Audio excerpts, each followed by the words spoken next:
time now, of course, to talk about the Royals and to go right over to the former Royal editor of The Sun. That's Charlie Ray. Hi, Charlie. Oh, Kevin, I was just thinking about, the choice between Tory and Labour. Do you want to shoot yourself or do you want to stab yourself? I know, it's very, very difficult, isn't it? Yeah. Which of these two is the most catastrophic? Now, listen, before we get to the various royal stories of the day, I think we have to talk about the New York car chase, which, what's interesting about it? I wasn't there, you weren't there, we don't know what actually happened. What we do know is that after Meghan received this award for her incredible humanitarian female campaigning or whatever the hell it was this time, that Harry and Meghan say they experienced a terrifying more than 2-hour car chase through the streets of Manhattan that was, according to them, and I quote, near catastrophic. Now, ever since then, everyone else involved in this, the police, a taxi driver who picked them up for a while, the mayor of New York, has challenged this. The mayor said it couldn't have been 2 hours, 10 minutes maximum. The police said, well, near catastrophic, not really. A bit chaotic perhaps, paparazzi chasing, nothing too bad. The taxi driver said, well, it certainly wasn't high speed, it was very low speed, no drama whatsoever. So once again, it seems to me that what we have here is a story of Harry and Meghan's truth as opposed to the truth. Yeah, and Kevin, this couple are now officially the biggest laughingstock of the world. I mean, there is no doubt about it. What they have said ever since they moved to Montecito, their truth, I nearly said lies, but their truth that keeps coming out is always apparently wrong. Now, you and I have both been to New York on many, many occasions, and there is no way you can have a high-speed car chase in New York unless there is room set apart for someone making a film. Yeah. It's that simple. The average speed in New York is 4.7 miles an hour. That's if you're lucky. And that's if you're lucky, absolutely. And that's if you're lucky. And you see, when you look at what actually happened, and you just mentioned a whole host of people, the mayor, the cops, and you saw that they got into their SUVs when they left this engagement, and then they drove, and behind them was an NYPD car, right? So there was never, police were always there. Now, what seems to have happened is that paparazzi, and I suspect on motorbikes and scooters rather than cars. I'm not suggesting there wasn't any cars, but there were cars. They follow them and they drive to the 19th precinct, whereupon the bodyguard gets out and hails down a taxi. Now, old Sonny Singh thinks, hello, this has made my night, thank you very much. He's then told to drive. They decide, for whatever reason, to drive back to the police station again, and they sit there, and then they get another vehicle to go to the place where they're staying, which ironically, Kevin, is 2 blocks away from the 19th precinct police station.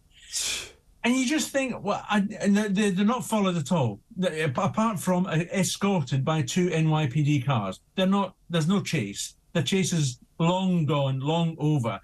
And you have to wonder why the security people decided to let them get out of their blacked out SUV to hail a taxi driver down. Old Sonny Singh must be thinking, well, you know what, he's now become the most famous taxi driver in New York, if not the world. He gets a $50 payment for a $17 ride. It's incredible that they come out with this. And let's not forget that the people who decided to let the world know about this near catastrophic car chase was, guess who?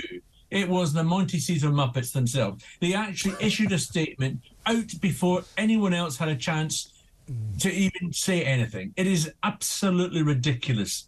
They've made a laughingstock of themselves. Look, no one is condoning the activities of the paparazzi when they do these kind of pursuits, but they are sadly a sort of fact of life in the showbiz celebrity world.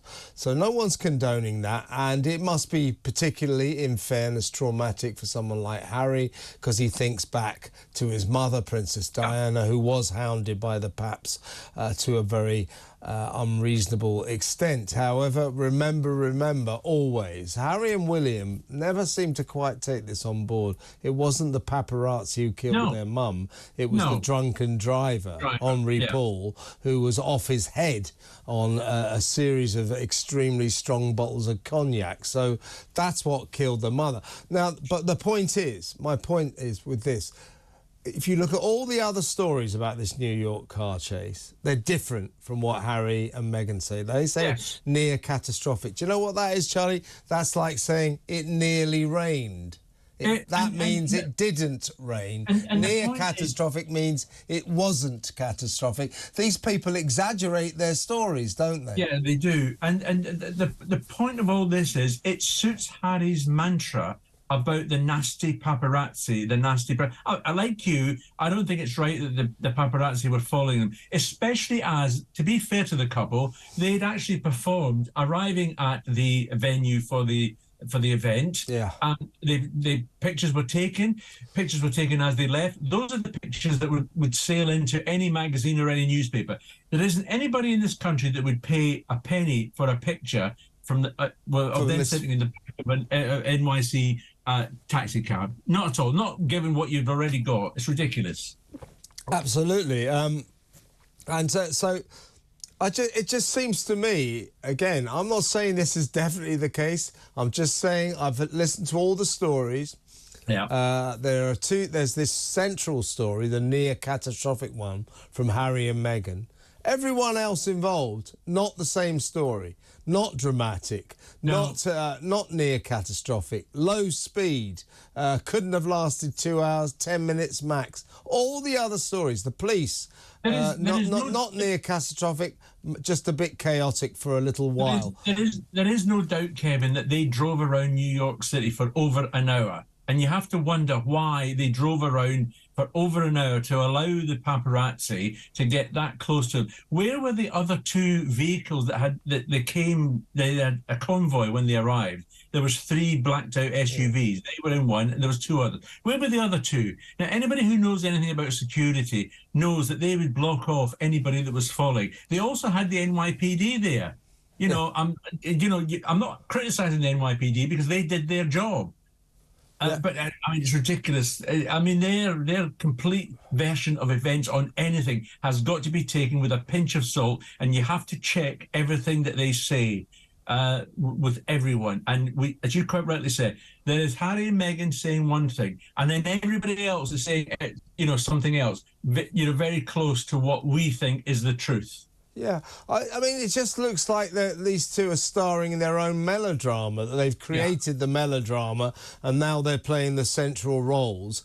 And it just seems that they exaggerated this. This is hyperbolic, massive sort of flowery version of what really happened to sort of prove that they're huge celebrities and they face all these terrible privacy problems.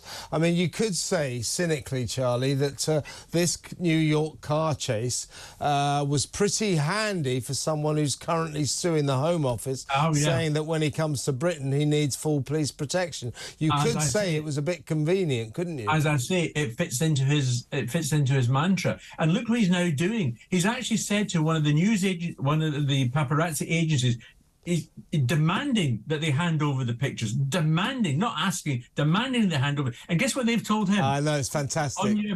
On your bike, we haven't listened to our royal since George III. We kicked him out, so we're not listening to you now. Yeah, they actually said, in case you didn't notice, Prince Harry, about a few hundred years ago, we fought a war in order not to have to do what members of the British royal family told us. And therefore, your demand demand that we hand over our property, those pictures, is hereby refused. I mean, he's a bit of a cloth-eared person, isn't he? Not quite realising. You can't go over to America and say, His Royal Highness Prince Harry demands that you give me those photos now. I mean, talk about not quite reading the room. As Princess Anne always was fond of saying, they actually told him to naff off, quite simply. Yeah, absolutely. All right, let's come back nearer to home now. This ongoing psychodrama of the royal property situation. That Prince Andrew, who lives in Royal Lodge, big 20-room mansion, basically seems to be on the edge of moving out of there because King Charles is not going to give him his 250 grand a year allowance anymore, and therefore he won't be able to afford the upkeep of this big grand palace. So there is a suggestion that he's been asked to move to the not quite so large Frogmore cottage that Harry and Meghan used to inhabit. But that now we learn that Andrew is just sticking his heels in and saying no, he's not going to move. So there's a big standoff going on here. I think Andrew is playing a not-so-clever game here. It's characteristically. He's getting his friends to brief that the king cannot kick him out of Royal Lodge. And so we've now got the unedifying situation of Andrew, a disgraced royal already, becoming a royal squatter. And they've even gone to the ludicrous brief of suggesting that the king will somehow cut off the electricity and the water to Royal Lodge. I mean, it's ludicrous. And I suspect the king will eventually win. Andrew will have to go out of there because even though he's signed a lease for £1 million for 75 years, but it's a royal property. So the king wants him out of there. It's earmarked for William and Catherine. There is nothing wrong with Frogmore Cottage. We've now got Harry out of there because he's living in America, so it's in effect it's empty. But it's big enough for Andrew. And let's not forget that his money, his £250,000, has been cut now. Andrew's money's been cut now, and out of that he's got to pay for any renovations and other bills that happen with Royal Lodge. He can't afford it. It's that simple. So he's going to have to move one day. He can throw his toys out the pram all he wants and, bang his fists against the door, whatever else. The king will eventually win. The only thing that's going to change is it was originally destined to be done by September, and everybody believes that September it's not going to be enough time to get him out by September. But he'll have to go. Eventually, will have to go. Well, there's something slightly grotesque about but I know Fergie lives there a bit as well. But basically, you're talking about one man demanding a mansion with 20 bedrooms, and he doesn't do anything. And he doesn't do nothing. He doesn't. He sits on a sofa most of the time, from what we hear. And he occasionally gets out and goes out riding. Apparently, over the weekend, he's been out riding with his brother Prince Edward. So the picture we're getting of Prince Andrew is still a man who's living in denial. He's deluded about how far he's fallen. He's in disgrace and he's not coming back, but he still thinks he can, doesn't he? He believes he's got some sort of status in this royal world, and he hasn't. And of course, Windsor Lodge, if you like, the status of Windsor Lodge is a little bit better than oh, hello. I don't know what's up here. Hello. Well, that's good. What's that? Del Shannon. I don't know how I managed to get Del Shannon. Is that your impression of the Del Shannon classic? Sorry? The Runaway, isn't it? I don't know. Sorry about that. That's all right. It's not your fault. I don't know where that came from, Charlie, but we got it all in, though, and as always, a real pleasure to talk to you. Thank you very much.